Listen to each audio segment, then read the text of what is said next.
Tá me ouvindo, Priscila? Tô ouvindo. Tá bom o som assim, tá? O que é que eu boto o microfone? Não, tá ótimo. Tá ótimo. Pronto. Podemos iniciar, então? 8 horas já. 8 horas. Bom, no meu faltar 1 minuto. Ok. Vamos esperar, então, mais um minuto.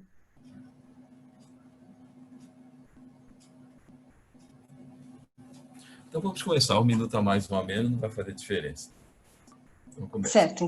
Então, eu queria agradecer, né, a palestra, hoje a aula do doutor Disseu.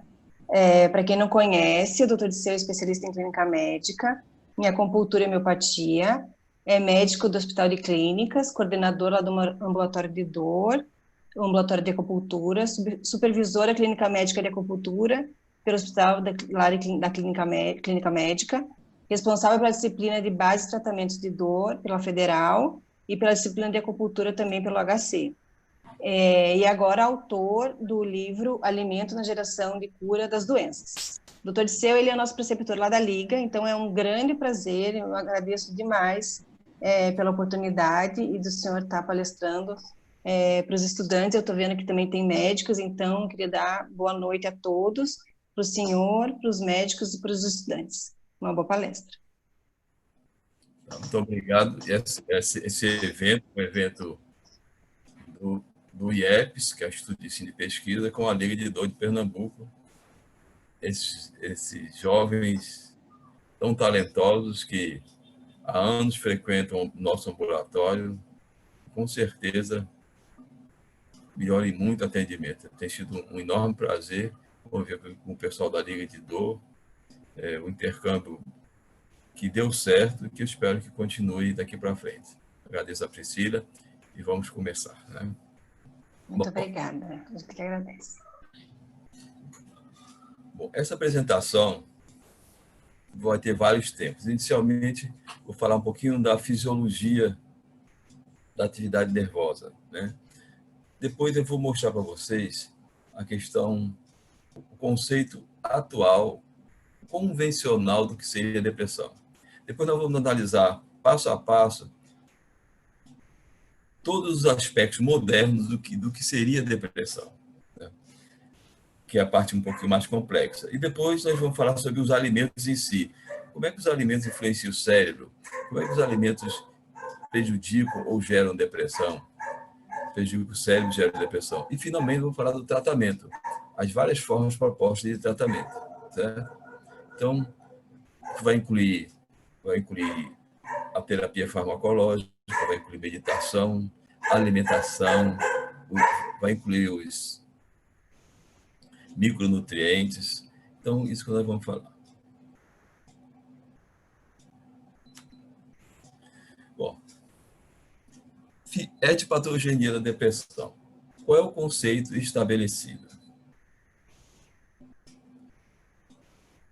O conceito estabelecido, já há algumas décadas, é que a depressão ocorreria por conta da diminuição de oferta de neurotransmissores, serotonina, noradrenalina e dopamina na fenda sináptica.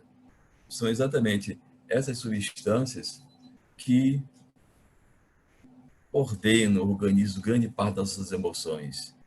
Atividade, medo, alegria, tristeza, sexualidade, vontade. Quando ela diminui, quando a oferta dessa substância diminui na fenda sináptica, as pessoas desenvolveriam os sintomas da depressão. Isso é um conceito bem estabelecido. Certo? Mas tudo começa aqui, ó, no neurônio. O neurônio que todos nós conhecemos, o corpo do neurônio, o axônio do neurônio, a sua bainha de mielina. Aqui, esse aqui é o neurônio pré-sináptico e esse aqui é o neurônio pós-sináptico. Entre eles tem um espaçozinho que todos vocês conhecem chamado fenda sináptica, que não está bem representado aqui. Então, tudo que nós vamos falar no decorrer dessa apresentação vai mostrar que hábitos de vida equivocados, alimentação irregular, né? Estresse, poluição, inatividade física comprometem nossas células. Obviamente, como essa aula é de depressão, nós vamos dar ênfase a essa célula aqui, o neurônio, célula nervosa, que nós vamos ver o quanto esses aspectos todos da vida diária, essas agressões comprometem a saúde do neurônio. Aqui é uma visão um pouquinho mais ampliada do neurônio, mostrando o núcleo do neurônio. É aqui no núcleo do neurônio que tudo acontece, né? É aqui que são produzidas as proteínas, as enzimas, é aqui que está o DNA, aqui que está o RNA, aqui que é produzida as proteínas, são armazenadas aqui no complexo de Golgi, né? No retículo endotelial. E essas proteínas migram, essas proteínas de substância produzidas aqui. Inclusive, os neurotransmissores, a grande maioria dos neurotransmissores, serotonina, dopamina e noradrenalina, são produzidos exatamente aqui no núcleo da célula e migram através do axônio. E vão se estabelecer aqui no terminal axônico. É aqui no terminal axônico que ficam as vesículas sinápticas, cheias de neurotransmissores. Está vendo aqui a vesícula sináptica? E essas bolinhas vermelhas são os neurotransmissores. Sob determinado estímulo, vou mostrar isso, inclusive, em vídeo para vocês agora, quando o potencial de ação chega aqui, através de uma série de mecanismos, eles rompem a vesícula sináptica e esses neurotransmissores caem aqui nesse espaço chamado fenda sináptica e vai passar para o outro, e o estímulo vai passar para o outro neurônio chamado neurônio pós-sináptico. Né? Isso aqui todo mundo conhece também, o neurônio, a condução saltatória que vai de nódo de Ranvier e nódo de Ranvier. Lembrando que esses nódos de Ranvier, que era parte do axônio do neurônio, que não tem mielina, são riquíssimos em canais de sódio. São através desses canais de sódio, de cálcio, de cloro, de potássio, que acontece o estímulo nervoso. Por exemplo, quando o sódio começa a entrar aqui na célula, todos vocês sabem que a célula, no potencial de repouso, ela tem uma milivoltagem que outra, menos 70 no interior da célula. Quando esses canais de sódio se abrem, o sódio entra e transforma essa milivoltagem de menos 70 até mais 30. Você veja, que enorme modificação. Quando isso acontece, esse é um potencial de ação e o estímulo caminha.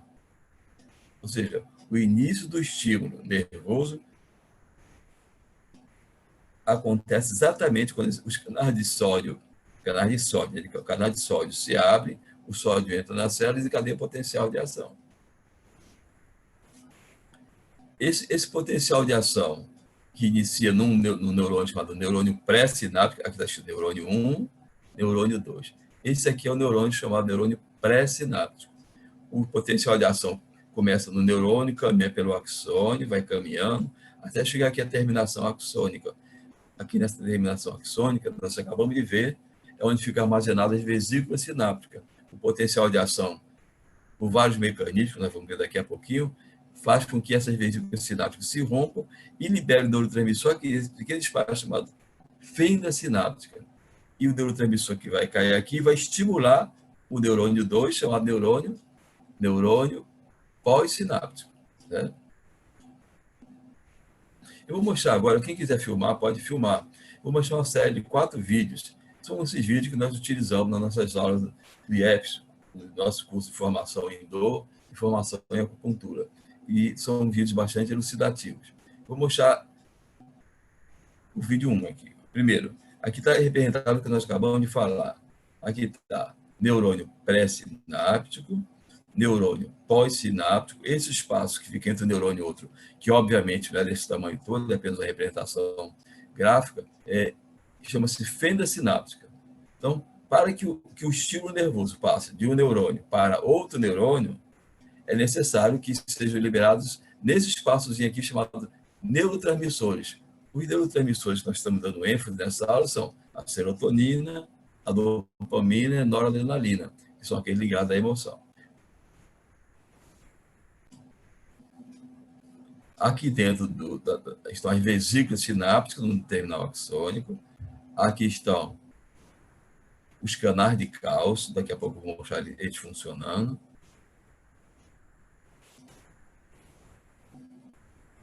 Aqui a fenda sináptica, que nós já falamos nesse momento. Essa estrutura aqui muito importante, essas estruturas muito importantes aqui, chamadas de receptores pós-sinápticos. Toda vez que o neurotransmissor cai aqui na fenda sináptica, ele, para agir Esse aqui é o neurônio pré-sináptico, esse é o neurônio pós-sináptico. Toda vez o neurotransmissor cai aqui na fenda sináptica, ele, para agir, ele tem que agir nos receptores. Cada neurotransmissor tem um receptor específico. Então, esses receptores recebem informação através dos neurotransmissores que vêm do neurônio pré-sináptico. Aqui é outra estrutura importante, assim, bomba de recaptura ou recaptação. Vamos agora em ação aqui, ó. Um potencial de ação chega aqui, ó. Esse potencial de ação vem da onde? Vem daqui, ó, do axônio do neurônio. Lá em cima nós vimos, abre-se os canais de sódio, o sódio entra na célula, a célula em repouso tem uma milivoltagem de menos 70, quando o sódio entra na célula, passa essa milivoltagem de menos 70 para menos 30, para mais 70 e desencadeia o potencial de ação. Esse potencial de ação caminha pelo axônio do neurônio e vai abrir os canais de cálcio. Aqui está o cálcio, tá vendo? Esse cálcio vai entrar na célula, presta atenção, o cálcio entra na célula, essas bolinhas amarelas é o cálcio entra na célula. Quando o cálcio entra na célula, ele se liga com a proteína chamada calmodulina. Esse complexo, aqui, ó, cálcio-calmodulina, se agrega à vesícula sináptica, empurra essa vesícula para a periferia e faz com que ela rompa e elimine os neurotransmissores que estão dentro da vesícula na fenda sináptica. Aí os neurotransmissores caem na fenda sináptica, aqui, ó, vou mostrar aqui os neurotransmissores que caem, aqui está a fenda sináptica. Obviamente, quando esse neurotransmissor cai na fenda sináptica, cada neurotransmissor vai se agregar, se acoplar ao seu receptor específico. Tá vendo aqui, ó? Eita, desculpe, agora eu vou ter que repetir. Sem querer, eu voltei à aula. Então, vocês vão ver a repetição. Repetindo, os canais de cálcio.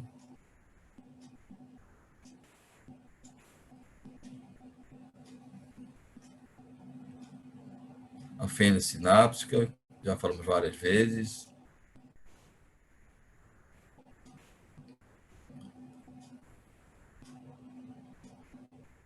Receptores pós-sinápticos. Cada neurotransmissor tem um receptor específico. A bomba de recaptação ou de recaptura dos neurotransmissores. Aí mostrando outra vez o potencial de ação chegando à terminação axônica. Quando esse potencial de ação chega, ele abre os canais de cálcio sensíveis à voltagem. O cálcio entra na célula, se liga com a proteína chamada calmodulina, que vocês vão ver a seguir.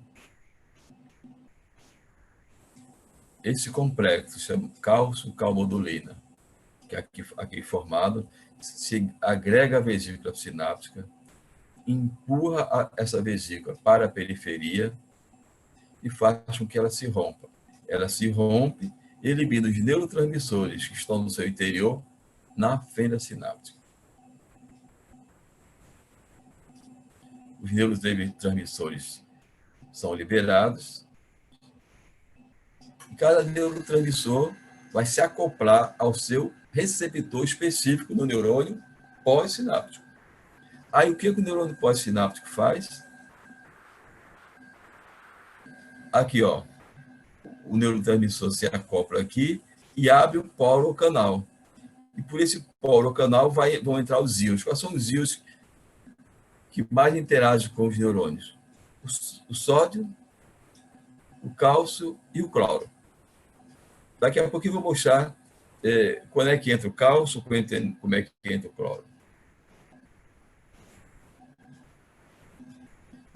Aí a entrada dos íons é que vão estabelecer um novo potencial de ação para o neurônio pós-sináptico. Bom, agora preste atenção nisso aqui, ó. Sempre que o neurotransmissor cai na fenda sináptica, ele tem que ser eliminado. porque senão o estímulo nunca não teria fim. Então, ele tem que ser eliminado. Ele pode ser eliminado de duas formas: pela monoaminoxidase, que ela destrói o neurotransmissor, ou ser recapturado pela bomba de recaptura. Então, preste atenção aqui, ó. Aqui está a monoaminoxidase, esse termo. Tá vendo? Ele se liga ao neurotransmissor e destrói o neurotransmissor. Tanto assim, que existe antidepressivos antigos, que são inibidores da monoaminoxidase. Esses antidepressivos, ao inibir a monoaminoxidase, impediu a destruição do neurotransmissor. Esse neurotransmissor permanece mais tempo na fenda sináptica e vai desenvolver sua ação, né? Mais efetivamente. Esse é o mecanismo. O outro mecanismo pelo qual os neurotransmissores que caem na fenda sináptica são eliminados daqui, eles são recapturados, eles voltam do neurônio pré-sináptico para o neurônio pós-sináptico. Isso chama-se bomba de recaptura, certo? Essa bomba de recaptura tira o neurotransmissor daqui e para cá. E por que tem que existir isso? Porque se o neurotransmissor caísse na fenda sináptica e não fosse eliminado, esse estímulo não teria fim, certo? Isso acontece rapidamente, questão de milissegundos.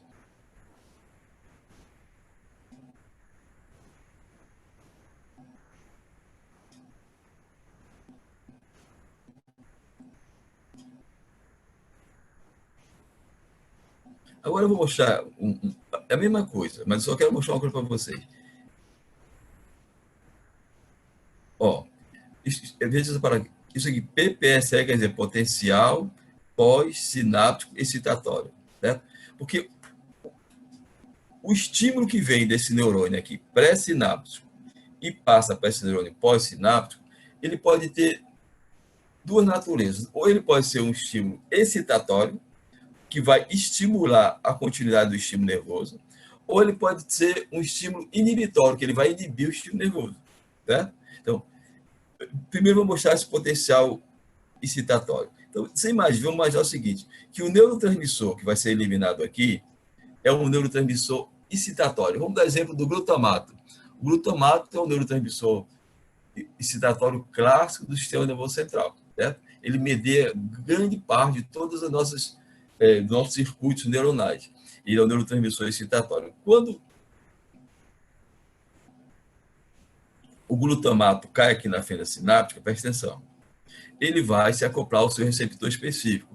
Vocês devem estar lembrados que receptores para o glutamato são receptor NMDA, AMPA e cainato, certo? Quando o glutamato ou qualquer neurotransmissor excitatório cai aqui, o que eles fazem? Se acopla ao neurotransmissor e esse íon que vai entrar aqui é um íon positivo.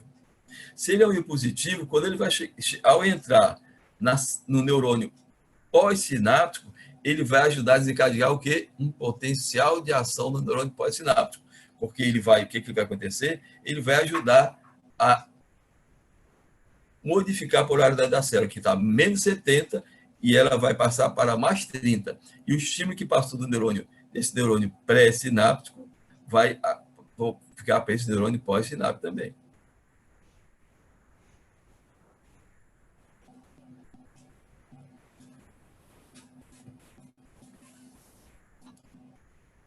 Isso é um PPSE. Agora vamos falar de um...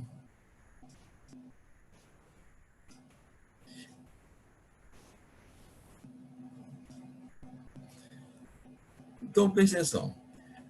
O estímulo, você tem os potenciais pós-sinápticos excitatórios. E você tem os potenciais pós-sinápticos inibitórios. No potencial pós-sináptico inibitório, ao invés de entrar um íon positivo na célula, entra um íon negativo, como o cloro. Quando o cloro entra na célula, ela torna a célula mais negativa. Vocês viram que uma célula no potencial de repouso, a milivoltagem dela é menos 70. Quando o cloro entra na célula, como o cloro é um íon negativo, essa milivoltagem passa de quê? Menos 70 para menos 71, menos 72, menos 73. Isso significa dizer que a célula fica menos excitável, fica mais negativa. Quanto mais negativa a célula dentro, menos excitável. Quanto mais positiva, mais excitável. Por exemplo, um exemplo prático. Quando você toma um benzodiazepínico, tipo clonazepam, que é o Rivotril, alprazolam, que é o Frontal, por que a pessoa fica mais calma, mais relaxada? Porque quando você toma uma droga dessa, eles agem no receptor GABA. O GABA é um receptor, um neurotransmissor basicamente inibitório. O GABA faz com que entre o que? Cloro na célula. Então você toma um calmante desse, o Rivotril, ele bota o cloro para dentro da sua célula, a sua célula fica mais negativa, fica menos excitada. Aí você fica mais calmo, mais tranquilo. Obviamente, a gente sabe que os benzodiazepínicos são medicamentos que você deve usar por muito pouco tempo, porque ela dá dependência física, dependência emocional e dá tolerância. Você toma hoje 0,25 miligramas, daqui a um tempo você passa para 0,5 e assim por diante, certo? Então você tem que ter cuidado com essas drogas. Bom, agora eu vou mostrar assim, o que está estabelecido classicamente, o que é depressão em termos de neurotransmissão. Vamos ver. Aqui está escrito, na depressão, a oferta de neurotransmissores é pequena na fenda sináptica. Então, acredita-se hoje o seguinte, que quando o indivíduo está depressivo, existe uma oferta diminuída dos neurotransmissores que modulam a emoção. Quais são os neurotransmissores? Serotonina, dopamina e noradrenalina. Então, existe pouco neurotransmissor na fenda sináptica, ou seja, os estímulos vão passando com mais dificuldades. Essa é a teoria vigente. Na depressão, a oferta de neurotransmissor é pequena na fenda sináptica. Preste atenção. Obviamente, se tem pouco neurotransmissor, tem pouco potencial de ação para o neurônio pós-sináptico. E o que isso representa é que a pessoa fica mais triste, mais desanimada, sem vontade, sem alegria, né? Porque os neurotransmissores que respondem por essas emoções estão comprometidos. Por outro lado, essa bombinha aqui, ela continua funcionando normalmente. Tem pouco e ela continua recapturando. Tem pouco e ela continua... E da mesma forma, o mal, está vendo aqui a monoaminoxidase? Então, já tem pouco neurotransmissor e os poucos que tem são recapturados pela bomba de recaptura ou são destruídos pela monoaminoxidase. Certo? Isso acaba comprometendo demais o aspecto emocional das pessoas.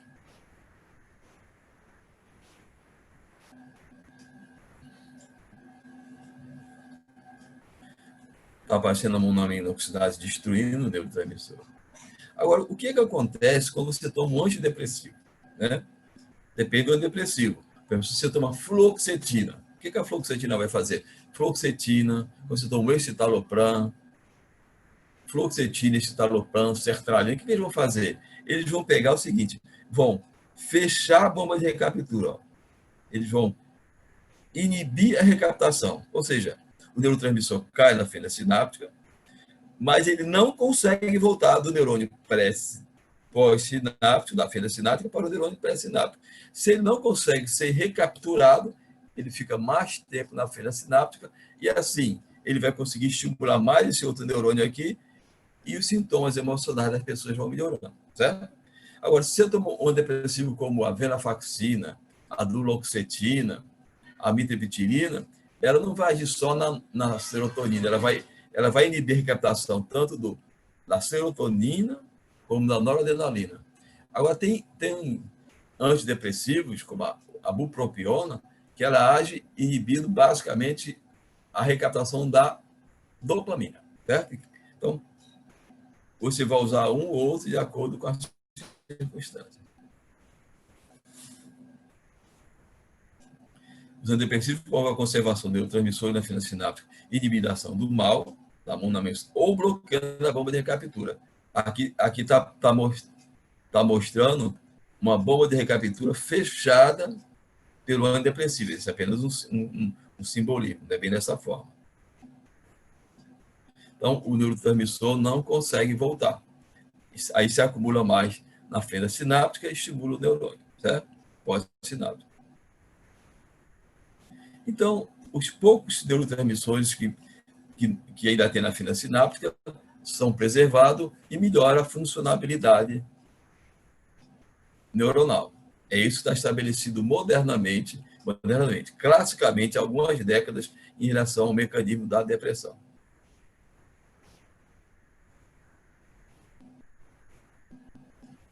Bom, então, agora, quais são os neurônios que estão mais comprometidos quando você está com depressão, quando você está com pânico ou ansiedade?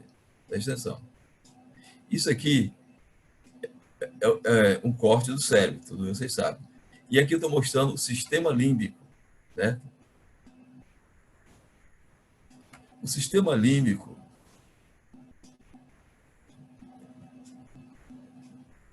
deixa eu voltar ao filme.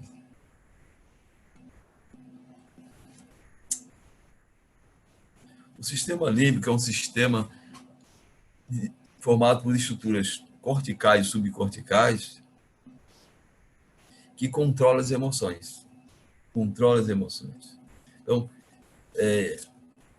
todas as nossas emoções estão aqui, ó. O giro do símbolo, sabe? Estrutura ou corte cingulado, uma estrutura de enorme importância, controla o nosso comportamento instantâneo, impulsos básicos como sexo, prazer, sobrevivência. Ele é um estabilizador das emoções. O hipocampo, olha aqui o hipocampo. Hipocampo, nossas memórias estão por aqui. Quando a pessoa está depressiva, a memória dela vai embora. A capacidade, ela fica irritada, nervosa, agressiva. E o hipocampo também modula a raiva. Sabe aquelas pessoas que vivem com raiva? São pessoas doentes, as pessoas. Então, a raiva está por aqui. E memória está por aqui. E a amígdala cerebral? A amígdala cerebral é responsável pela ansiedade, pelo medo. Você sabe, por exemplo, porque um cachorro, quando tem a doença raiva, hoje a gente não vê mais isso, mas no passado viu, o cachorro ficava agredindo todo mundo. Por quê? Porque o vírus da raiva compromete os neurônios que formam o hipocampo. E como o hipocampo relaciona-se com a expressão emocional chamada raiva, os animais ficavam raivosos. Hoje, acredita-se que possivelmente o hipocampo das pessoas raivosas é diferente do hipocampo das pessoas não raivosas. A amígdala de pessoas ansiosas, tensas, medrosas, talvez seja diferente. Aqui não está mostrando, mas aqui tem o córtex pré-frontal. O córtex pré-frontal coordena a capacidade de planejamento. Sabe, tem pessoas que não conseguem planejar amanhã de manhã. Tem outras que planejam sua vida ordenadamente. Sabe, ela sabe o que vai fazer daqui a amanhã, daqui a um ano, daqui a 6 meses. Então, isso passa por aqui também. A capacidade da pessoa tem de se julgar, de se equilibrar. O famoso simancol está aqui no córtex pré-frontal.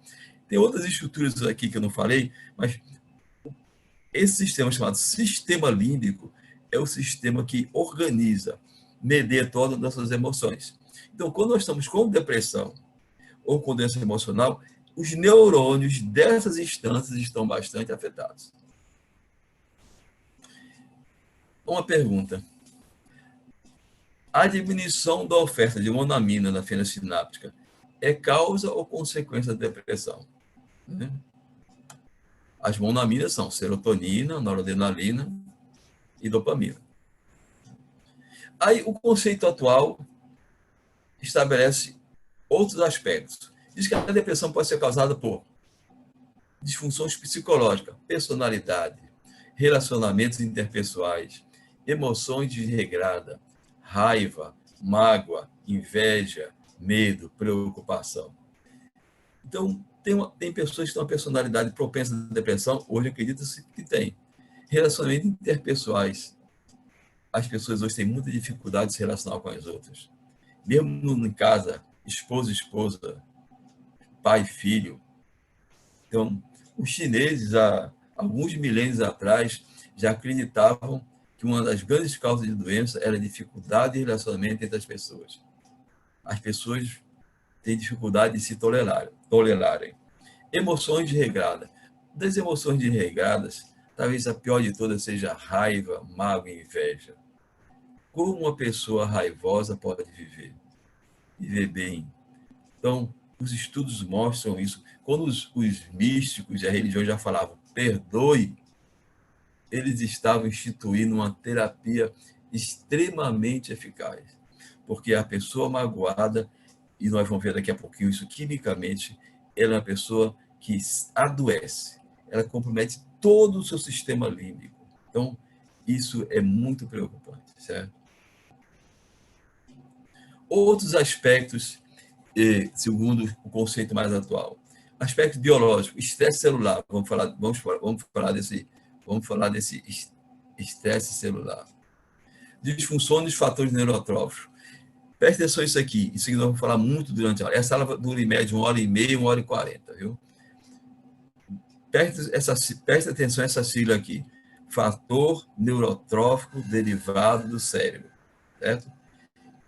Então, sabe-se hoje que as pessoas com depressão diminuem o BDNF, fator neurotrófico derivado do cérebro. Esse fator neurotrófico é muito importante, porque ele tem muitas funções.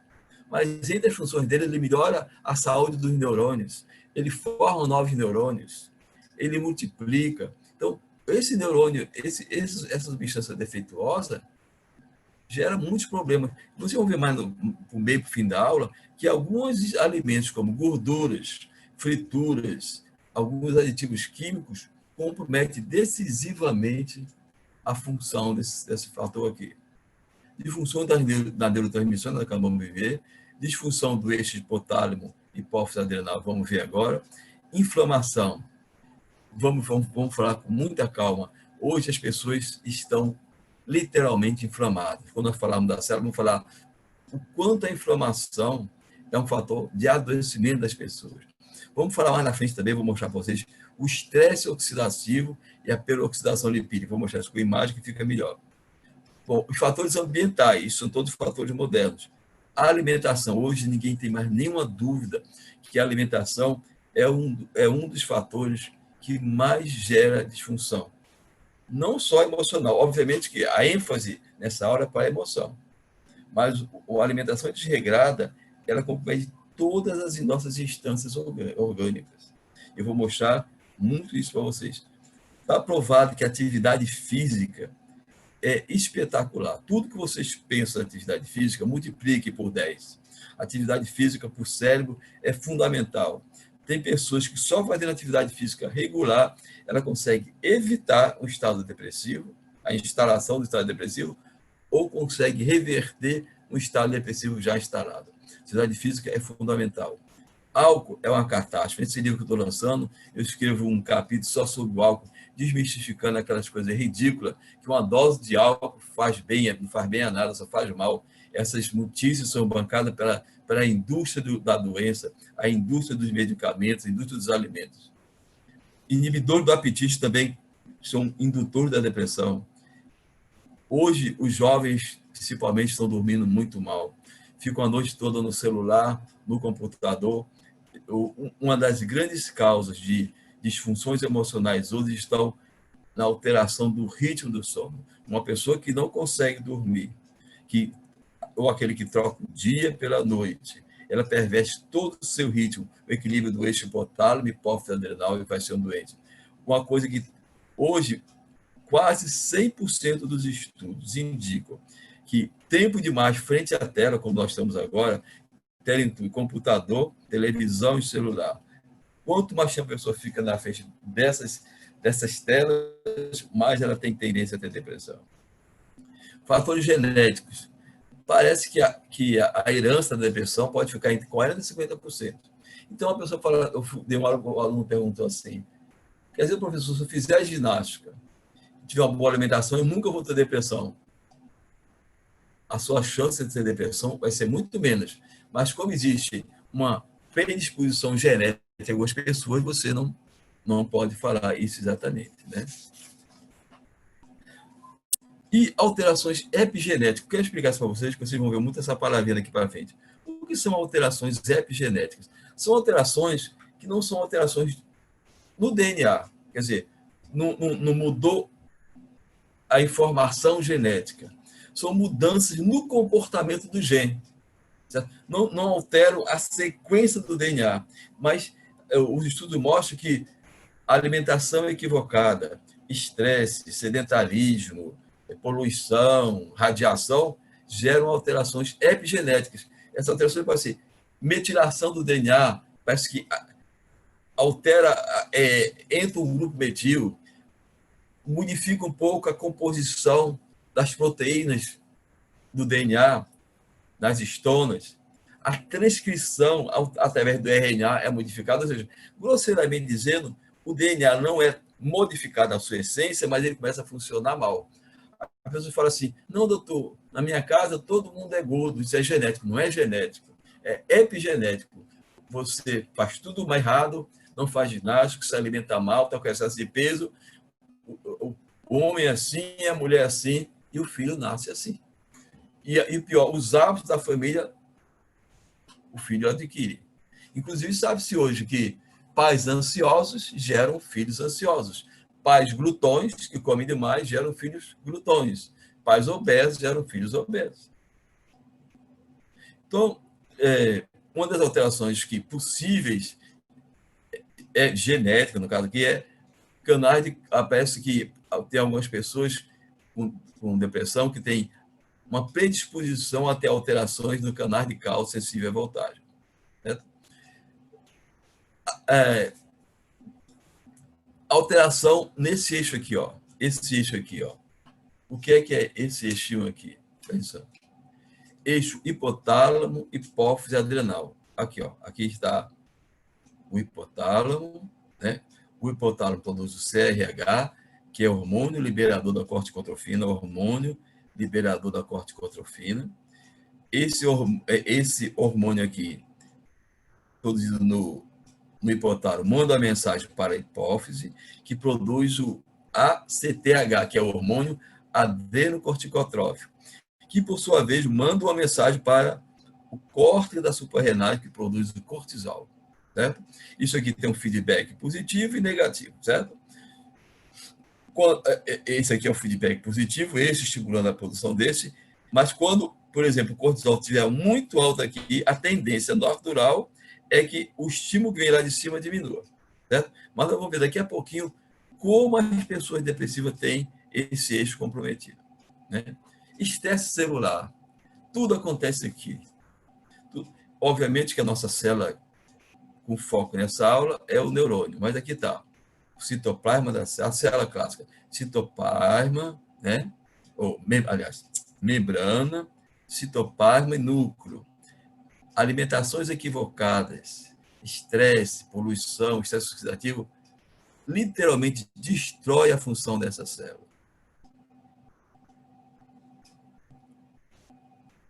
Então, imagine uma célula dessa aqui, ó. Imagine. Eu coloquei aqui só o estresse celular causado pelos alimentos. Não vamos falar de algum deles. Alguns alimentos terríveis, o glutamato monossódico, vamos falar dele. Gorduras trans, gorduras saturadas, sulfitos, que são aditivos, corante de caramelo, carnes, embutidos. Embutido é uma catástrofe. Quando eu vejo a pessoa comer fiambre, salame, mortadela, salsicha, linguiça, é quase uma tentativa de suicídio. Açúcar refinado é uma catástrofe. As carnes que nós consumimos hoje são cheias de nitrosamina, leite de vaca. Eu hoje tenho sérias dúvidas se quem é pior, um copo de Coca-Cola ou um copo de leite. Nós vamos falar um pouquinho mais, no meio do fim da aula, vamos falar sobre isso. Né? Então, esse estresse celular compete toda a célula. E essa lesão pode ser reversível ou irreversível. Ela pode, toda vez que uma célula está defeituosa, o organismo sabiamente faz uma apoptose. O que é uma apoptose? É uma morte celular programada. A célula está doente, o organismo vai lá e destrói a célula. O grande problema é que, às vezes, o organismo não faz isso. E essa célula adoece e sofre uma necrose.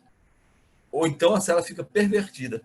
Sabe o que acontece com a célula cancerígena? A célula cancerígena é uma célula que não sofre apoptose, ou seja, ela nunca morre. Ela vai sempre se dividir. É uma célula doente, que nem sofre necrose, nem sofre apoptose. Aí ela vai sempre se multiplicando e vai invadindo tecidos e adoecendo. Certo? Aqui está mostrando, eu já falei anteriormente, que na depressão também, uma da disfunção de fatores neurotróficos. Está mostrando fatores neurotróficos, está mostrando fator neurotrófico derivado do cérebro. Esse fator neurotrófico é muito importante. Ele age na diferenciação neuronal, na angiogênese, na formação de novas células, Você imagina se, de repente, essa substância aqui para de funcionar. E parece, tudo indica, que na depressão, esse fator neurotrófico está bastante comprometido. Né? Obviamente, esse que nós já falamos também, a neurotransmissão das monoaminas está comprometida também. Outro mecanismo importante, outro mecanismo muito importante de geração de doença é esse mecanismo aqui, ó, mecanismo de defesa antioxidante. Né? Presta atenção. Aqui é um átomo normal de oxigênio. Todo átomo tem várias camadas, K, L, M, N, tem várias camadas. E esses átomos de oxigênio, eles têm que estar emparelhados, 2 a 2, certo? Então, nas suas camadas. Agora, hábito de vida equivocado, estresse e outras coisas, o que ele faz? Ele desemparelha, ó, faz com que esse átomo perca um elétron. O que acontece? O desemparelhamento confere uma alta reatividade. Esse átomo fica muito reativo, muito agressivo. Certo? Então, o que acontece? Ele acaba gerando radicais livres. E esses radicais livres atacam aqui a membrana lipídica. Eu vou mostrar com mais detalhe na frente. Compromete a membrana da célula. E comprometendo a membrana na célula, compromete todas aquelas trocas iônicas de sódio, de cálcio, e gera muito problema. Obviamente que nós temos antioxidantes naturais. Se os nossos antioxidantes naturais conseguirem reverter esse processo, tudo bem. Só que hoje nós estamos muito oxidados. O que é oxidação? Imagine um ferro enferrujado. Isso é um mecanismo de oxidante. As pessoas hoje estão com nível de inflamação muito alto. As pessoas hoje estão com nível de oxidação muito alto. Tudo por conta dos hábitos de vida equivocados. Aqui está mostrando o estresse oxidativo, uma célula normal. Aqui uma célula atacada por radicais livres. O radical livre compromete a célula. Essa célula aqui mostrando quando os antioxidantes agem. Radiação, poluição, estresse, dieta inadequada, genética, tudo isso aqui leva à formação de radicais livres. Certo? Esses radicais livres vão comprometer o quê? A membrana. Aqui está a membrana celular, um corte grande. Aqui está uma camada de lipídios, outra camada de lipídios, uma proteína. Aqui está um canal pode ser um canal de sódio, um canal de cálcio, obviamente de cálcio. Obviamente que ele não é desse tamanho, então aqui é só uma representação. Uma imagem muito mais bonita, mostrando aqui uma camada de lipídios, outra camada de lipídio, a membrana tem uma camada bilipídica, uma de proteína, os canais, as várias estruturas dessa membrana celular. Eu coloquei essa imagem aqui para lembrar assim, essa membrana celular, ela é formada por várias estruturas, mas principalmente por fosfolipídios. Certo? Fosfolipídios formados por fosfolipídios, então é formada por essa camada de fosfolipídios que forma essa camada lipídica da célula, é o mais específico componente das membranas celulares. Ela é formada por ácidos graxos, glicerol e fosfato. Certo? E eu coloquei aqui ômega 3 porque as gorduras insaturadas, que são os ômega 3 e ômega 6, são elementos muito importantes dessa camada aqui. Eu vou mostrar mais na frente que essa camada dessa célula, que quando essa camada aqui fica muito alterada quando você tem uma alimentação pobre em ômega 3 e rica em ômega 6. Né? Aqui está mostrando o estresse oxidativo atacando a célula, levando inclusive a fragmentação do DNA. Mesma coisa, lembrar que o estresse oxidativo ele compromete o núcleo da célula e compromete o RNA da célula. Consequência do ataque dos radicais livres: envelhecimento, né? Os estressores são respiração, envelhecimento, alimentação, hormônios, xenobiótico, radiação, patógenos outros, toxina, metais pesados, tudo isso aqui geram radicais livres, eles comprometem a membrana celular, os lipídios, as proteínas do DNA, e levam dano às membranas, perda de material intracelular, redução da eficiência metabólica, mutação, doença, envelhecimento, estresse, depressão, distúrbio metabólico, câncer e outros. Certo? Agora, eu quero que você pense aqui, ó. Outro fator grave hoje é que existem os ácidos graxos, chamados ácidos graxos essenciais. São gorduras que não são produzidas pelo nosso corpo. Elas têm que ser ingeridas. São ingeridas na forma de... Tem os ômega 6 e os ômegas 3. Os ômega 6 têm funções importantes, os ômega 3 também. Os ômega 6 têm ação inflamatória. E os ômega 3, ação anti-inflamatória. Não quer dizer que o ômega 3 é ruim e que o ômega 6 é ruim e que o ômega 3 é ruim, não. Quer dizer o seguinte, que tem que existir equilíbrio. O que está acontecendo hoje é que esses alimentos que vocês comem, esses ultraprocessados, biscoitinho Kelly-Carb, biscoitinho Maria e outros desses elementos todos, esses óleos, óleo de milho, todos esses óleos têm muito ômega 6. A alimentação ocidental é riquíssima em ômega 6. O que está acontecendo agora?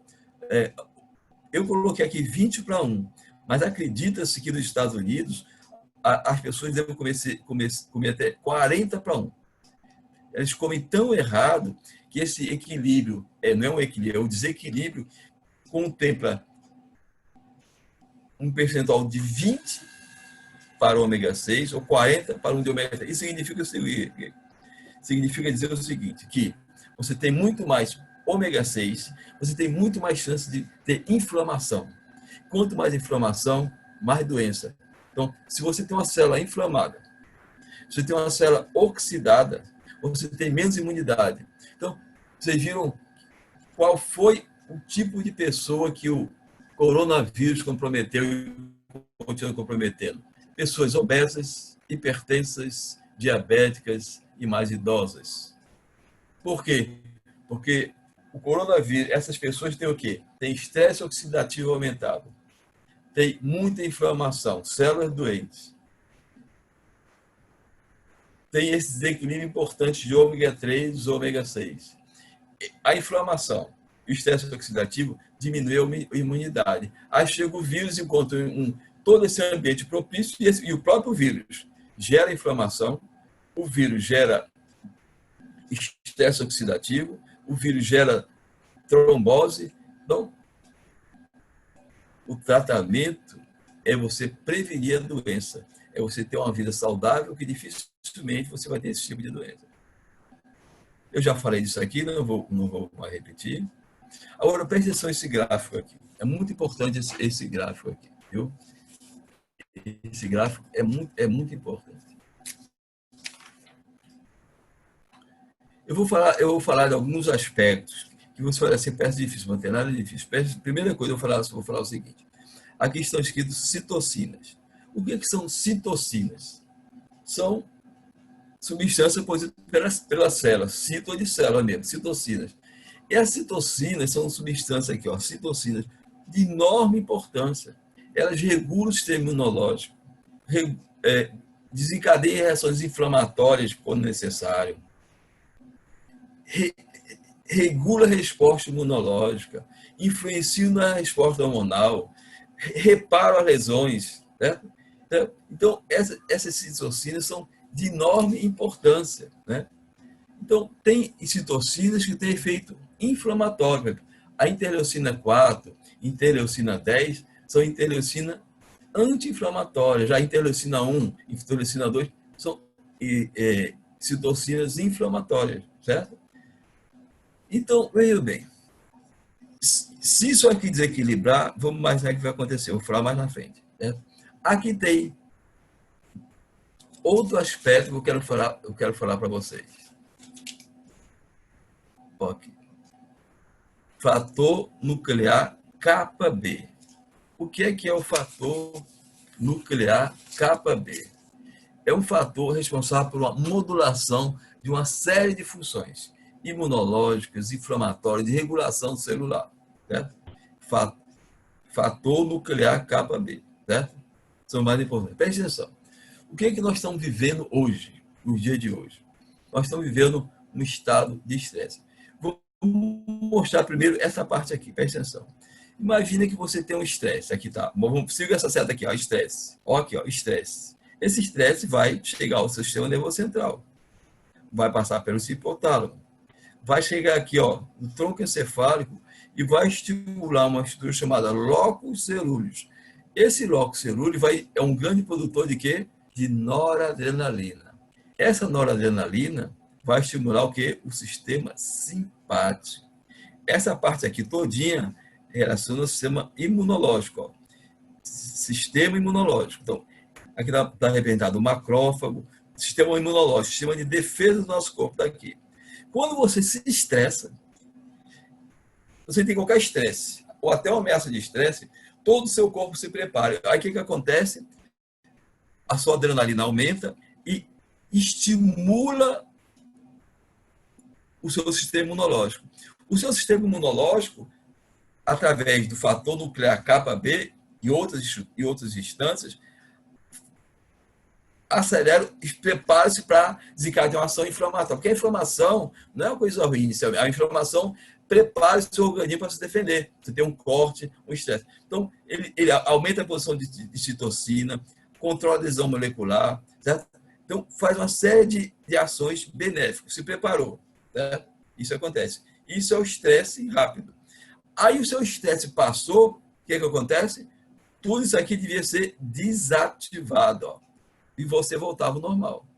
Isso é o normal, veja só. O que está acontecendo com as pessoas hoje em dia? As pessoas têm um estresse, dor de estresse, nós vivemos estressados. Aliás, basta ver o jornal hoje em dia, você o Jornal Nacional já está estressado, né? Aí tem o estresse familiar, emprego. Isso é gravíssimo, sabe por quê? Porque o que acontece quando você tem um estresse repetido? Eu vou mostrar aqui, ó. Estresse crônico, aí é outro caminho, ó.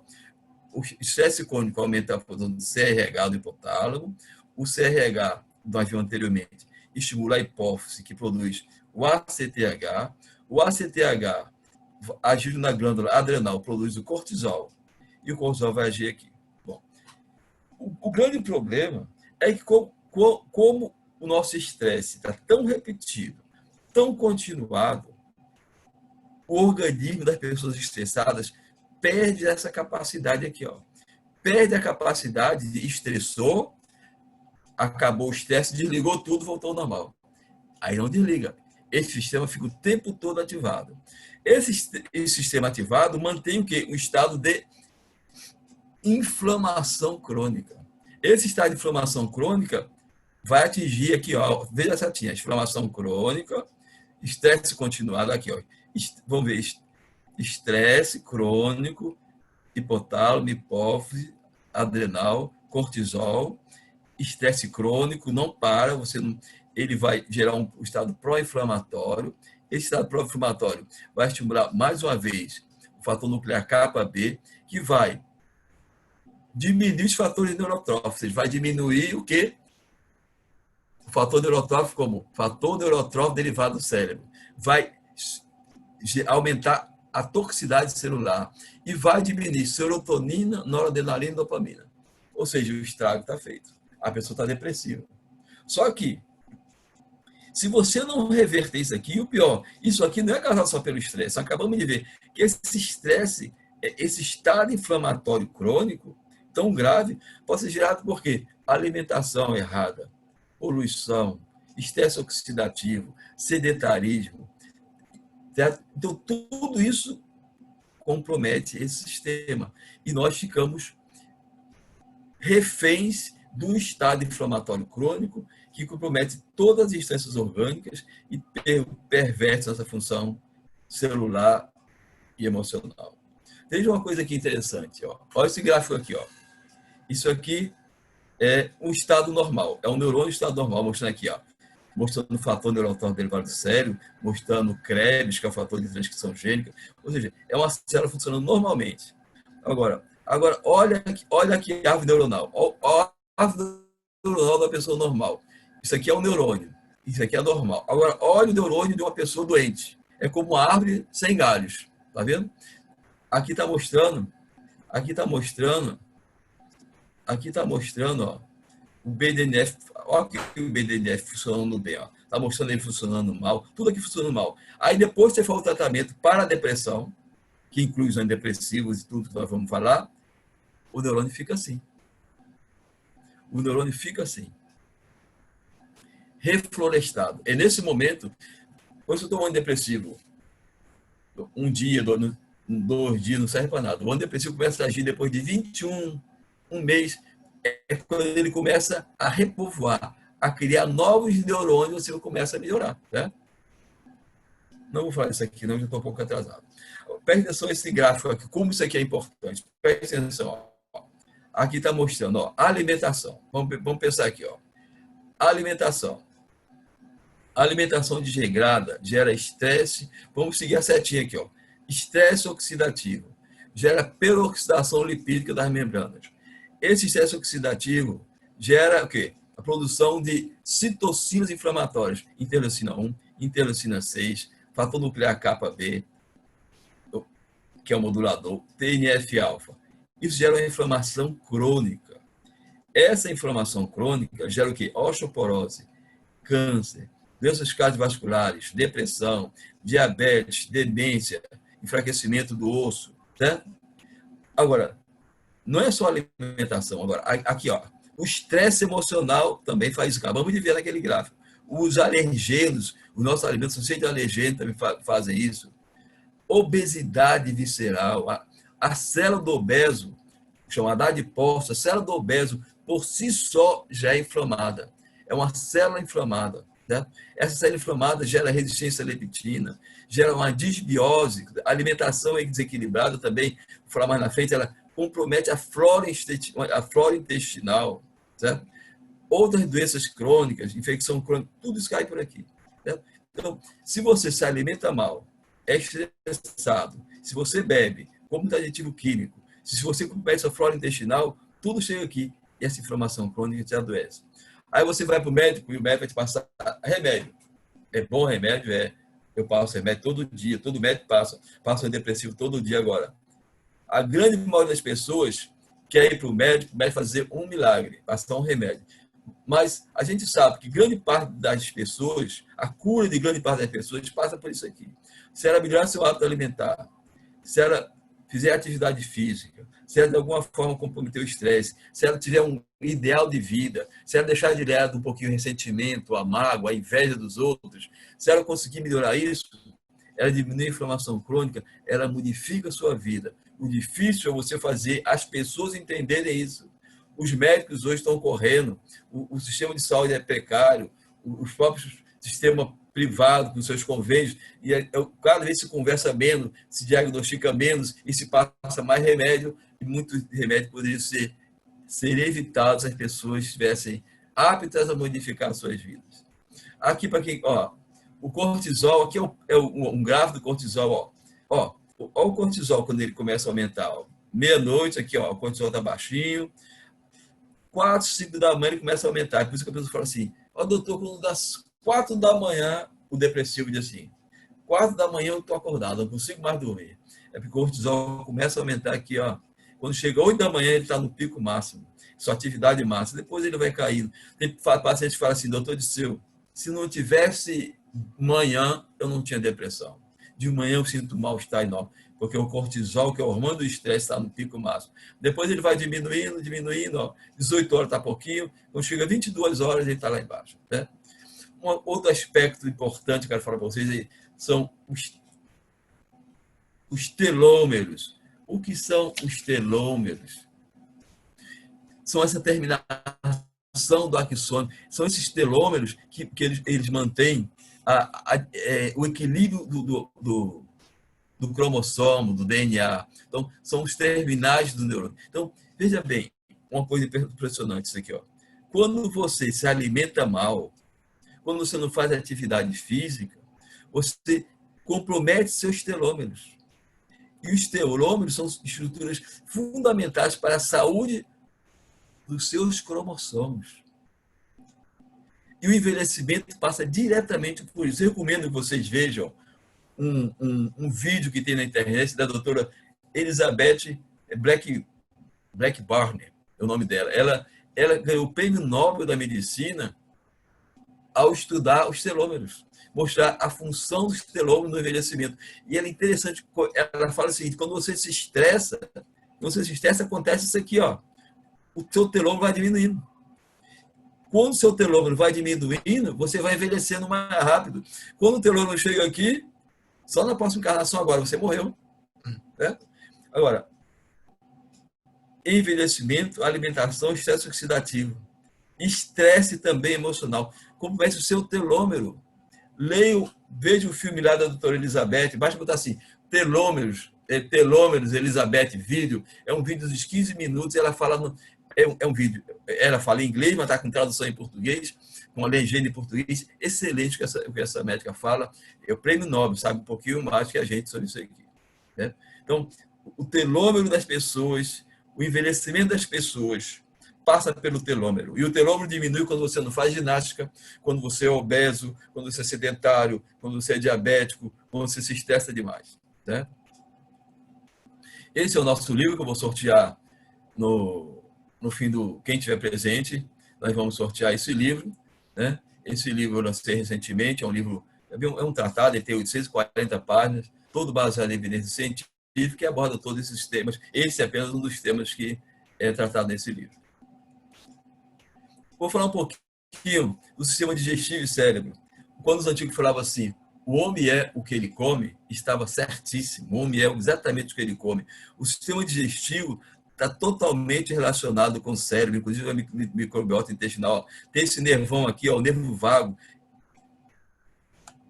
O nervo vago, ele nasce aqui no tronco encefálico, no cérebro, ó, e vai até o intestino. Quando você come muita porcaria, gordura, frituras, enlatados, conserva, você compromete sua flora intestinal, você forma proteínas defeituosas e anormais. Essas proteínas migram aqui, ó, contra a corrente, vão no sentido oposto e se depositam no cérebro.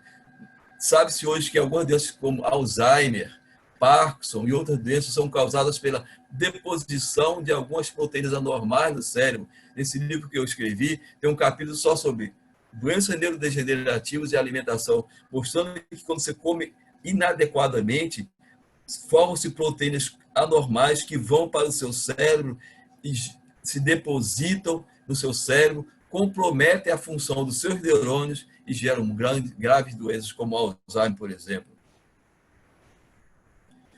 Então, lembrar outra coisa, lembre-se, a grelina, a leptina e o peptídeo cibilglucagon são hormônios que regulam nossa alimentação. A grelina aumenta o apetite, a leptina diminui o apetite, o peptídeo cibilglucagon ajuda a saída da glicose da célula. Certo? Mas veja uma coisa importante, ó.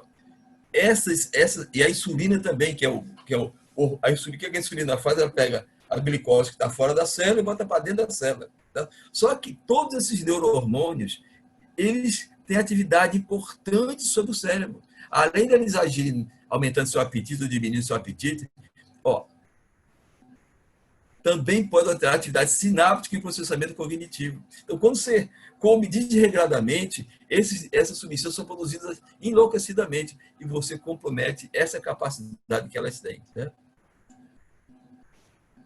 A leptina é produzida na gordura e visa para o cérebro, para reduzir o apetite.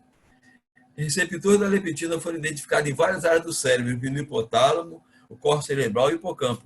A leptina, presta atenção que é importante, a leptina eleva a expressão do fator neurotrófico derivado do hipotálamo, sugerindo que esse fator neurotrófico pode mediar o efeito da leptina sobre o consumo de alimento, obtenção de energia e homeostase. Então, se você tem uma alimentação regrada, sua leptina, além de controlar seu apetite, ela vai mediar uma série de importantes ações no seu cérebro, lhe acalmando.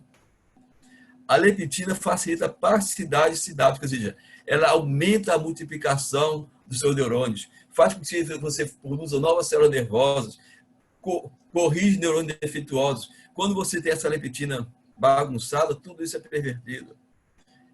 A grelina, que é o hormônio que aumenta o apetite, age também, ó, ela gera modificações cognitivas, memória e aprendizado. Doutor, estou com falta de memória. Só come bombom, chocolate, claro, guaraná, Coca-Cola, fiambre, salame, mortadela, salsicha, linguiça. Ou seja, é um suicídio em potencial. Aí quer ter memória boa? Como vai ter memória boa? Né? O peptídeo glucagon também, ó, não vou ler isso aqui, depois vocês leem, ele influencia a memória associativa espacial em ratos. Então, esses hormônios que são ligados à alimentação, aumentar o apetite, tem outras importantes ações cerebrais. De uma forma geral, as evidências parecem indicar que a alimentação por si só modula, tá errado, o processo foi dividido em 2 níveis, por meio de circuitos neurais que ligam o cérebro ao intestino, por meio da liberação de peptídeos intestinais da corrente sanguínea, foi o que acabamos de falar. Os dados até então existentes de que o intestino, através de mecanismos moleculares, tem a capacidade de influenciar a aquisição de novas memórias, as emoções e o controle global sobre as funções cerebrais. Então, o intestino e o cérebro estão juntos. Então, o intestino é o segundo cérebro, com certeza. Já está bem estabelecido que fatores como o fator neurotransmissor derivado do cérebro pode funcionar como moduladores metabólicos em resposta a sites periféricos, como a ingestão de alimentos. Uma gestão equilibrada de alimentos, ela pode modular o seu equilíbrio emocional, a sua memória, o seu comportamento, a produção de novos e melhores neurônios. Embora os mecanismos moleculares sob a influência dos alimentos na epigenética ainda não estejam completamente esclarecidos, sabe-se que o sistema BDNF é particularmente sensível a modificações epigenéticas que influenciam a cognição.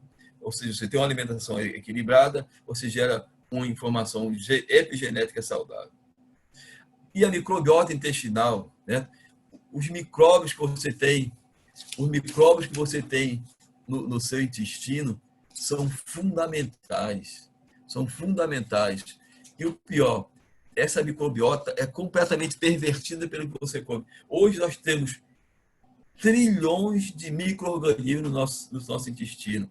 Temos pelo menos 100 espécies diferentes de micróbios, que podem ser fungo, bactérias e vírus. Acredita-se que a microbiota intestinal chega a pesar 1 a 2 quilos, né? E essa microbiota, esses micróbios que estão no seu intestino, eles têm muitas funções. Primeiro, eles controlam a proliferação de outras bactérias. Ou seja, chegou uma bactéria nociva, a Escherichia coli, que dá muita infecção. Se você tiver uma microbiota intestinal saudável, eles vão lá e matam a Escherichia coli. Certo? Eles melhoram o seu sistema imunológico, regula a absorção de nutrientes, de vitaminas, de proteínas, produz algumas substâncias como a vitamina K, a biotina. Certo? Agora, se você come mal, você gera uma disbiose. Qual é a disbiose? É uma alteração na composição da flora intestinal. Certo? Então, isso é muito grave. Mas você imagina como é a flora intestinal do indivíduo que só come guaraná, Coca-Cola, biscoitinho kamikaze, biscoitinho. Isso é terrível. Você não tem uma microbiota intestinal. Aí você é propenso a tudo de ruim, inclusive a ter doenças. Lembre-se que a microbiota intestinal não faz só isso, não. A microbiota intestinal influencia, inclusive, a informação que vai para o seu cérebro. Se você tem uma microbiota comprometida, você compromete todas as suas instâncias orgânicas. Você pode ter distúrbios metabólicos, imunológicos, inflamatórios, infecciosos, psiquiátricos e neurodegenerativos. Com base em relevante número de estudos, já se sabe que vários distúrbios psiquiátricos estão associados a essa microbiota alterada.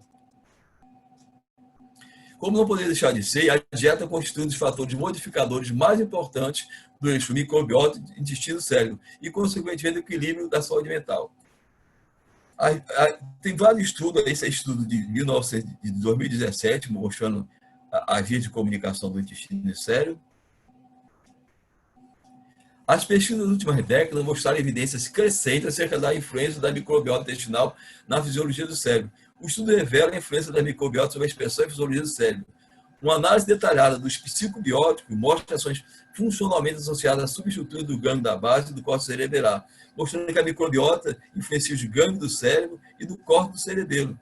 Avaliações mais detalhadas mostram que a microbiota pode influenciar o transporte de íons, os potenciais de membranas, as sinapses, o metabolismo do DNA e RNA e o processamento de antígenos.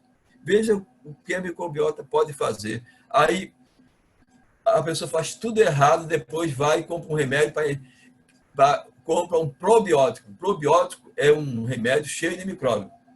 A nossa microbiota é formada de uma forma muito delicada, muito sutil. O nosso organismo, através do equilíbrio do nosso intestino com o nosso cérebro, que diz o seguinte: quais os micróbios benéficos que devem ser produzidos pela nossa microbiota intestinal. Aí eu pergunto, será que você vai, de repente, tomar um probiótico, que são micróbios, para você melhorar? Eu não acredito nisso. O organismo sabe quais são os micróbios certos. Em algumas instâncias, em caso de urgência, eu acho que funciona. A pessoa tem uma diarreia, às vezes parece que funciona. Agora, como está sendo tomado hoje, a pessoa está tomando micróbio frequentemente, achando que aqueles probióticos vão melhorar a sua vida. A meu ver, não vão melhorar nada. Os prebióticos, sim. Prebióticos são substâncias saudáveis, como a aveia, por exemplo, excelente prebiótico, que ela vai induzir a formação de uma nova flora intestinal. Então, uma alimentação adequada vai fazer você produzir novos micróbios e equilibrar sua microbiota intestinal. Agora, você ficar consumindo esses kefir, essas coisas cheias de micróbios, a meu ver, posso estar equivocado, não funciona. Existe uma crescente percepção de que o eixo intestino-cérebro e sua regulação pela microbiota pode desempenhar um papel fundamental sobre as bases biológicas e fisiológicas das endógenas neurodegenerativas e neurodesenvolvimentais relacionadas à saúde. Tudo indica que a microbiota intestinal inadequada está implicada em uma variedade de condições, incluindo depressão, autismo, esquizofrenia e doença de Parkinson. Esse estudo aqui é um estudo interessante, ó, de 2017. Então, vocês podem ter essas referências e o número de estudos que mostra disfunções na microbiota, disfunção da alimentação, disfunções psiquiátricas, disfunção neurodegenerativa, Alzheimer, esquizofrenia, é muito grande. Marquinson, em 2015, levando em consideração o número crescente de evidências de que a microbioma poderia influenciar o cérebro, chegaram à conclusão que a alteração do microbioma podia, por conta da dieta ocidental, poderia contribuir para a mudança cognitiva, alterar a memória, concentração das pessoas. Esse é um estudo de 2015. E o cérebro do obeso? A obesidade é uma doença terrível. Nesse livro que eu lancei, eu escrevi um capítulo só sobre a obesidade. A primeira parte é só mostrando os mecanismos da obesidade. E a segunda parte eu mostro o que a obesidade gera nos ossos, no coração, no pulmão. Então, e no cérebro. O cérebro do obeso diminui. A célula do obeso é gorda, é inflamada, é doente. E com o tempo ela atrofia. E o cérebro do obeso, os neurônios do cérebro obeso diminuem. Outro aspecto grave na saúde das pessoas é isso aqui, ó. As pessoas que consomem muito açúcar. E o açúcar é terrível para a saúde, principalmente o açúcar refinado. Só que quando você come muita glicose, essa glicose se liga às proteínas do nosso corpo. E se liga à hemoglobina também, a parte proteica da hemoglobina, e forma a hemoglobina glicolizada ou hemoglobina glicada. Nós médicos utilizamos a hemoglobina glicada como marcador do nível de diabetes dos últimos 3 anos. O grande problema é que essa glicose, essa hemoglobina glicada, ela compromete quase todas as proteínas do nosso corpo. Gera disfunções em quase todas as instâncias orgânicas. Ela gera um processo chamado glicação avançada. Esses produtos de glicação avançada, elas comprometem vasos, elas comprometem o cérebro, elas comprometem quase tudo. O número de doenças relacionadas à glicação avançada, no capítulo que eu escrevi sobre os carboidratos, eu mostro exatamente o que a glicação avançada faz sobre as pessoas. Isso aqui, né? É por isso que o diabetes tem retinopatia diabética, o diabetes tem a neuropatia diabética, a nefropatia diabética, o diabetes tem disfunções autonômicas do diabetes. Então, essa glicação avançada, por conta do nosso consumo exagerado de açúcar, pode gerar tudo isso aqui que eu estou mostrando aqui. Certo? Inclusive, vários tipos de câncer, hipertensão, esteatose hepática. Hoje está uma epidemia de esteatose. disfunção cerebral, ovário policístico, artrite reumatoide, Alzheimer, tudo isso aqui. E os aditivos químicos, presta atenção, glutamato monossódico, aditivo terrível, tem daquele aginomoto. Procure ler um pouquinho. Quando você for comprar um produto no supermercado, procure ler assim, a composição daquilo ali. Você botar glutamato monossódico é um aditivo químico neurotóxico, ou seja, é tóxico para os seus neurônios, compromete seu cérebro. Então, até em papinha para criança tem glutamato monossódico, naqueles aginomoto, naqueles molhos, todos. E o que o glutamato monossódico faz? Ó, aumenta a toxicidade cerebral, gera morte neuronal do hipocampo, aquela área tão importante para a memória e comportamento, redução do AMPK hipocampal, vou explicar, e gera diminuição da memória. A AMPK chama-se proteína quinase ativada por monofosfato adenosina, um nome enorme, né? Mas ele tem muitas funções. Ele gera na homeostase energética, ele regula o metabolismo celular do sistema imune, ele é um regulador das vias inflamatórias. Quando o MPK está baixo, aumenta o apetite, ou seja, e o glutamato monossódico gera tudo isso aqui. E as pessoas, e as mães dão alimentos com glutamato monossódico para os seus filhos. Os corantes, esse corante aqui é terrível, corante de tartrazina, corante azul brilhante, corante de sol caramelo. Leiam na bula, sabe aqueles M&M's, aqueles chocolatezinhos coloridos, tem todos esses 10 corantes aqui. Só de corante tem 5. Eu pergunto, para que serve um corante? Só para dar cor e induzir as pessoas a comerem mais. Os corantes são muito graves. Nesse livro eu escrevi um capítulo, uma parte do capítulo, só mostrando o efeito dos corantes sobre a hiperatividade. Tem estudo mostrando o seguinte: aquelas crianças que são ditas hiperativas, né, fizeram um estudo assim: pega um grupo de crianças hiperativas, divide em 2, 30 para cá, 30 para lá. Essas 30 aqui 30 vão fazer o mesmo tratamento convencional. Só que as 30 continuam com a mesma medicação, ou com a mesma alimentação. Outras 30 modificam a alimentação. Tiraram só os corantes, verificaram. Muitos estudos têm repetido. Verificaram. Esse é um dos estudos. Ó. Mostra o seguinte, que as crianças que tiraram os corantes, só os corantes, diminuiu em 40% a hiperatividade. Né? Gordura, açúcar. Olha, a gordura é terrível. Certo? Gordura é terrível. Tem muito estudo mostrando, ó, uma molécula muito importante, isso aqui, ó, chama-se regulador silencioso de informações. É um produto proteico que age como importante modulador da estabilidade genômica e da homeostase celular. Veja bem, a dieta rica em gordura saturada reduz a expressão do CYP2 no hipocampo do rato, enquanto a dieta rica em ácido graxo ômega 3 tem efeito oposto. Tá? Então, aqui está a molécula do açúcar, a molécula do ácido graxo, e a gordura trans, gerando um enorme estrago aqui no sistema límbico das pessoas. Dietas modernas ricas em gordura saturada e sacarose mostraram uma evidente diminuição da capacidade cognitiva, redução do hipocampo e dos níveis do BDNF após 3 semanas de alimentação de gordura, Veja bem, 3 semanas de alimentação gordurosa já fez tudo isso. Imagina as pessoas que passam a vida tomando. Eu coloquei esse estudo de 2002, esse grupo aqui é um grupo espanhol, excepcional esse grupo aqui.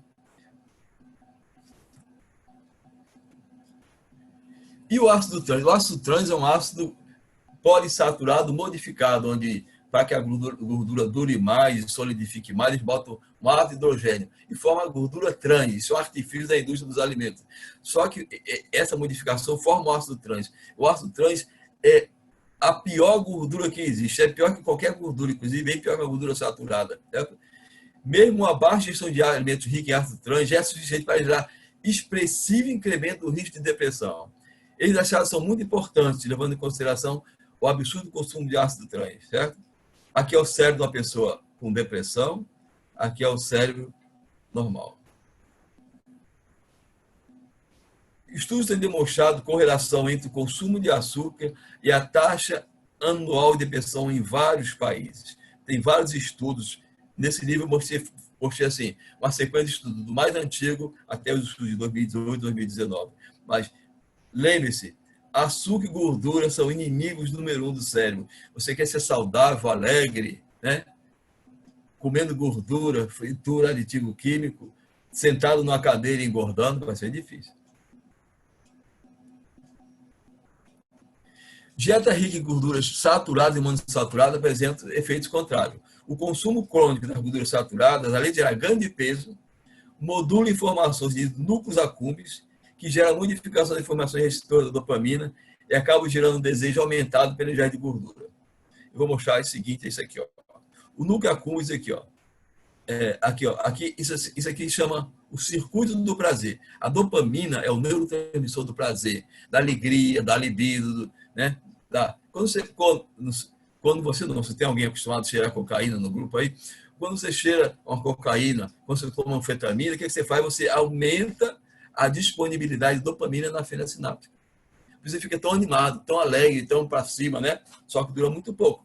Então, você estimula isso aqui. Só que alguns alimentos, como as gorduras trans, o açúcar, eles comprometem isso aqui, ó. Eles comprometem o circuito da recompensa, o circuito do prazer.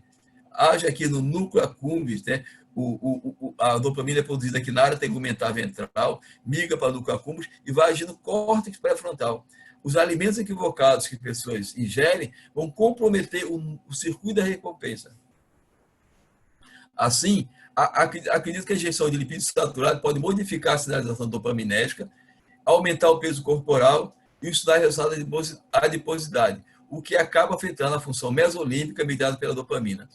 Já a ingestão equivalente de gordura monossaturada protege quando está em abundância. Gordura monossaturada é ômega 9, que o azeite de oliva tem muito ômega 9, protege o cérebro. O ômega 3 também diminui a inflamação e protege o cérebro. O ômega 3 torna a membrana celular mais fluida, gera fluidez da membrana celular, ajuda o transporte de íons. Mostrando a mesma coisa, vou passar esse slide. Os dados sugerem que a dieta tem efeito direto sobre os neurônios, independente do nível de resistência à insulina e obesidade. O mais preocupante foi a constatação da capacidade desse tipo de dieta em comprometer o desempenho cognitivo e aprendizado, possivelmente por diminuir o nível do fator neurotrópico do cérebro e a plasticidade neuronal. Esse estudo aqui é de 2003. Dieta rica em gordura saturada pode desencadear um comportamento similar à ansiedade, desespero comportamental, aumento da insulina, intolerância à glicose, inflamação periférica e múltiplos sinais pró-inflamatórios no núcleo accumbens. Núcleo accumbens, que são um dos núcleos responsáveis por aquele sistema do prazer, circuito do prazer. Tudo indica, assim, que a inflamação metabólica e a resposta neuroinflamatória mediada pelo núcleo accumbens contribui para a expressão de comportamento depressivo e aumento para a compulsão alimentar, causado por uma dieta rica em gordura saturada e açúcar. Dieta em açúcar, mesmo mostrando, dieta em açúcar reduz o fator neurotrófico do cérebro. Mostrando que a gordura trans compromete a qualidade de vida. Vários estudos repetidos mostrando a mesma coisa. Há um bom tempo é revelado o potencial lesivo das gorduras trans sobre processos inflamatórios, disfunção endotelial, gordura abdominal, resistência aumentada à insulina e disfunções cardíacas. Além disso, a ingestão de gordura trans já havia sido associada ao maior estado de declínio cognitivo em adultos mais velhos, como aumento do risco de doença de Alzheimer e depressão.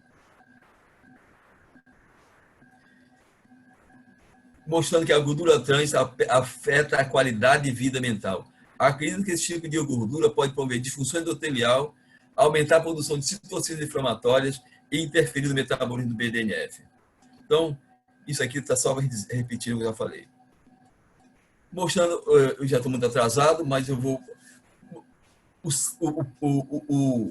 O diabético tem muito mais tendência a disfunções psiquiátricas do que os não diabéticos. Os diabéticos têm mais inflamação, têm mais disfunção endotelial, têm mais disfunções neurológicas e, possivelmente, um bom tratamento do diabético, ou seja, baixar realmente a glicose, é a única forma de minimizar isso aqui. Ó. Aqui, estudo de 2017, 2018, mostrando exatamente isso.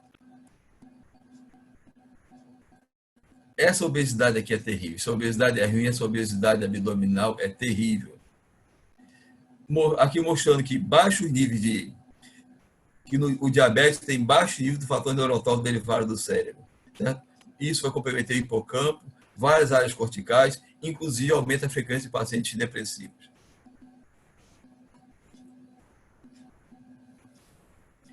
Tem sido verificado também que a redução dos níveis plasmáticos de BDNF se relaciona com estados depressivos. Estudos têm mostrado isso aqui. Não sei se é uma verdade, mas tem muitos estudos dizendo que quando se faz uso do antidepressivo, parece que ele aumenta a neuroplasticidade cerebral por aumentar a disponibilidade do fator neurotrófico derivado do cérebro. Já falei isso, o diabetes mellitus tem mais chance de depressão. Mesma coisa, paciente com síndrome metabólica, bem mais bem. Parece também ter uma relação de depressão e doenças cardiovasculares. Parece que as pessoas que têm depressão, parece que as pessoas que têm mais doença cardiovascular têm mais depressão. Né? Essa parte aqui, isso aqui é o endotélio, isso aqui é a parte mais interna de um vaso. Esse endotélio produz várias substâncias, inclusive produz fatores neurotróficos derivados do cérebro. Então, parece que tanto as pessoas que têm funções cardíacas, certo? Quando tem diabetes, tem disfunção endotelial grave. Parece que a depressão, disfunções emocionais e diabetes, disfunções cardíacas caminham junto. Isso já está mais do que provado, que alguns tipos de gordura, como o ômega 3 e o ômega 9, melhoram a função endotelial, né, e protege quanto o surgimento de estudo neuropsicológico, incluindo a depressão. Já falei isso aqui. E agora chego. Como tratar a depressão? Vou logo dizer para vocês. Na minha prática clínica, eu faço muitas coisas. Em clínica de dor, você convive com pacientes depressivos inúmeros diariamente. E nós somos obrigados a tratar da depressão diariamente. Se você tivesse que escolher o tratamento mais eficaz na face da Terra para tratar a depressão isoladamente, eu diria antidepressivo. Infelizmente, algumas pessoas pensam que falar da alimentação não é alimentação. O melhor tratamento isolado para tratar a depressão é o antidepressivo. Agora, o grande problema é que quando você trata a depressão e não faz mais nada, você tem recidivas.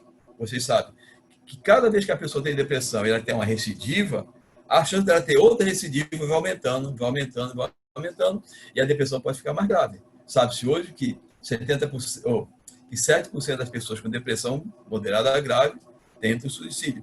Então, como tratar a depressão? Tudo isso aqui. Antidepressivos, melhor. Não vou falar, não dá mais tempo de falar, mas os tristíquicos são bons, mas são antigos, têm muitos efeitos colaterais. Os inibidores seletivos da serotonina são eficazes, dentre eles a escitalopram é excelente, os duais, a venlafaxina é excelente, o escitalopram e a venlafaxina tanto serve para depressão como serve para ansiedade. A venlafaxina serve para depressão, para ansiedade e para dor. Já os antidepressivos inibidores seletivos da serotonina, como a fluoxetina, o escitalopram, sertralina, não são eficazes para dor. Atividade física, espetacular. Nada melhor do que atividade física. Os estudos mostram repetidamente. Quando você faz atividade física, você aumenta serotonina, beta-endorfina, aumenta os fatores neurotróficos derivados do cérebro, aumenta a erisina. É espetacular. Família, religião, meditação. Tem vários estudos mostrando que a meditação, vários tipos de meditação, são de enorme importância no tratamento da depressão. Quem tem uma religião tem menos chance de deprimir. E quando deprime, mais chance de sair da depressão. Uma vida familiar regrada é fundamental. Quem tem um sonho ideal, não é só sonhar ganhar dinheiro e comprar um barco, não. Sonhar, ajudar as pessoas, o ideal de vida, produzir, ensinar, relacionar. Essas pessoas que têm ideais têm uma vida mais longa e mais saudável. Isso aqui já mostrei, falei para você, celular, excesso de informação, tem que diminuir. A acupuntura é um tratamento adjuvante muito importante para tratar a depressão. Micronutrientes, vou falar, tem que melhorar o relacionamento. Se você é a pessoa raivosa, invejosa, agressiva, você,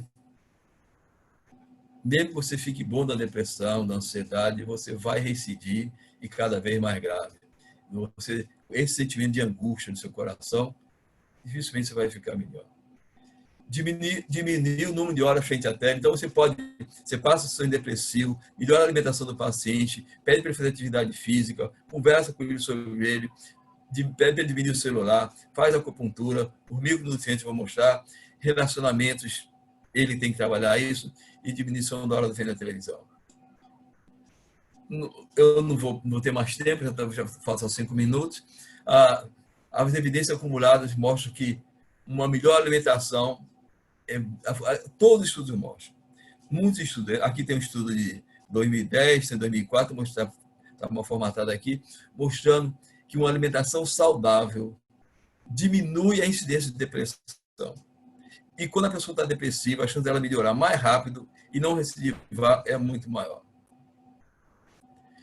Mesma coisa, menor chance de depressão para quem se alimenta bem. O estudo sugere um efeito protetor dietético de frutas, legumes e peixes. Ao contrário do que acontece com aquelas ricas em carne, chocolate, sobremesa açucarada, alimentos fritos, cereais refinados e leite derivado. Algo que tudo indica bastante deletéria para a saúde dos seus pacientes. É um estudo de 2009. Vou ter que falar um pouquinho disso aqui.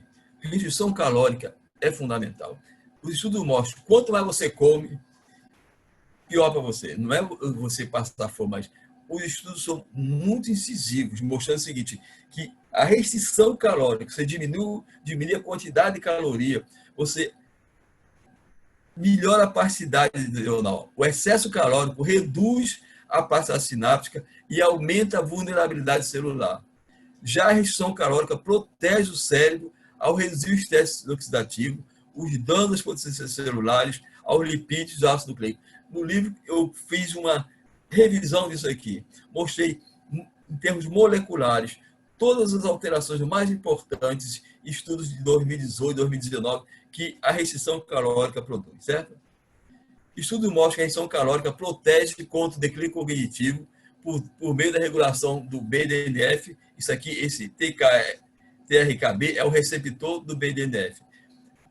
Exerce efeito antioxidante do hipocampo de ratos obesos. Esse estudo de 2015. Olha assim, a alimentação de baixa caloria durante a adolescência pode resultar em alguns importantes efeitos sobre o sistema nervoso.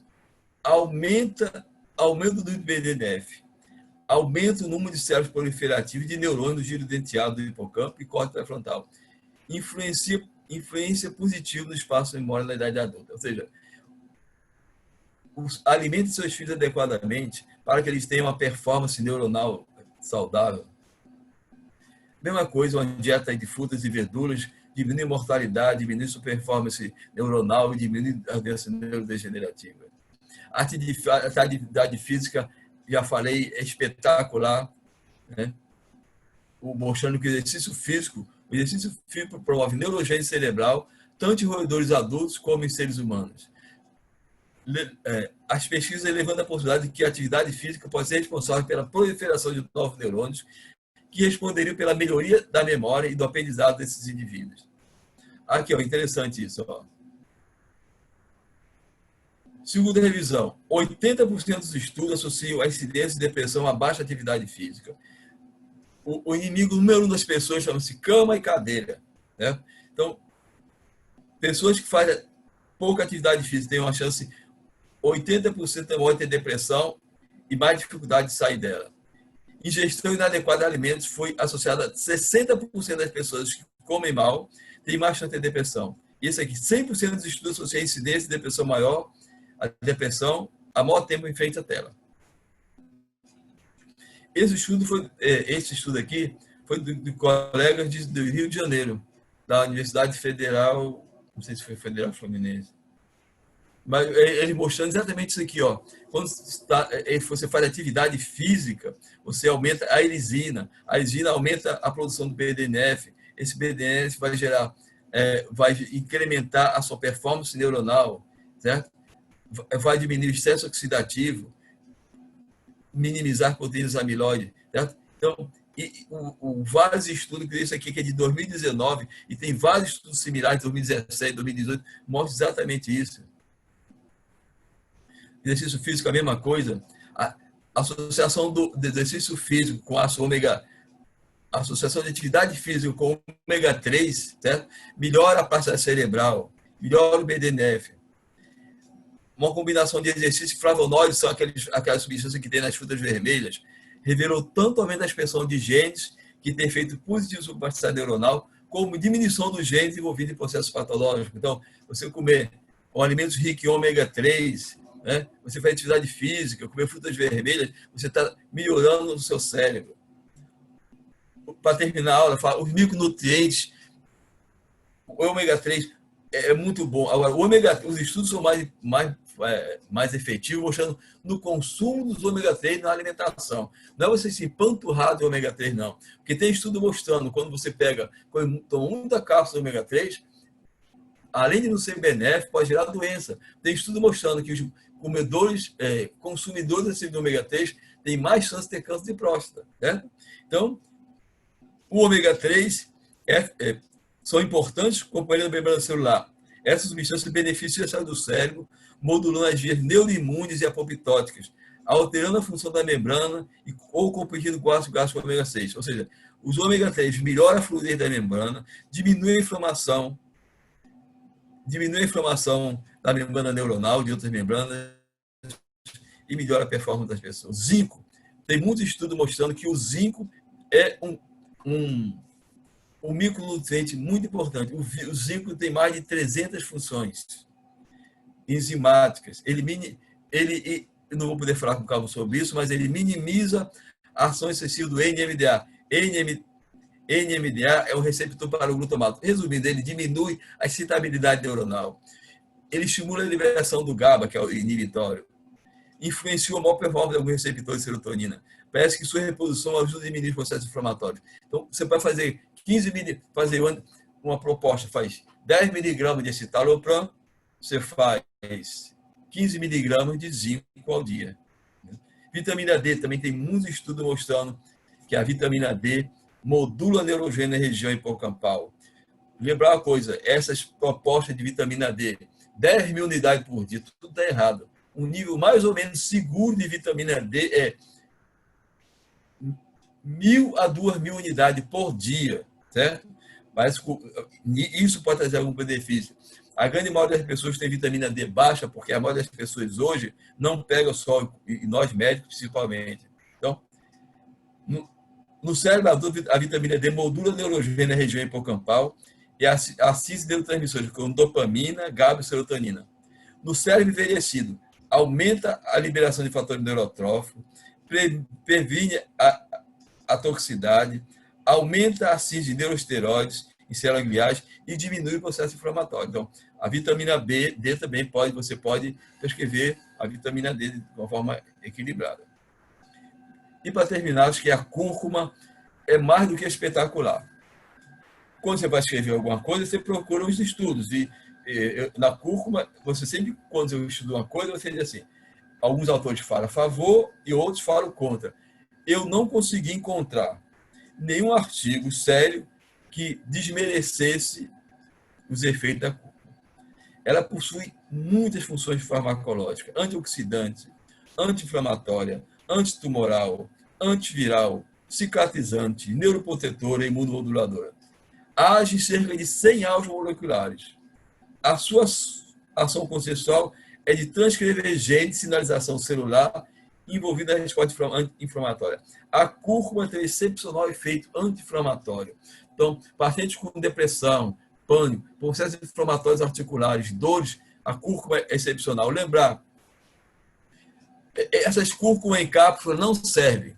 A cúrcuma só funciona adequadamente, ela só é absorvida adequadamente quando ela vem misturada com óleo.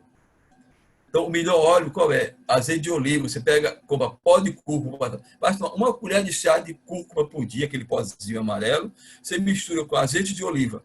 Não é nem um pouco gostoso. Se você não gostar, você pode botar um pouquinho de mel de abelha. Uma colherzinha por dia. Melhora seu cérebro, melhora suas articulações. É muito, muito importante. Ela reduz o nível de COX-2 por meio da inibição da ativação do fator nuclear kappa-B. Induz o aumento da neurotrofia do BDF do hipocampo. Aumenta a comunicação entre regiões límbicas, principalmente o córtex pré-frontal e hipocampo. Possui importante ação antioxidante. Possui um pronunciado efeito antidepressivo. Possivelmente para suas propriedades neurotróficas e minimiza a morte de neurônios hipocampais. O magnésio tem alguma ação, mas os estudos não são muito conclusivos. Terminamos. Eu acho. Mas como o seu nhoque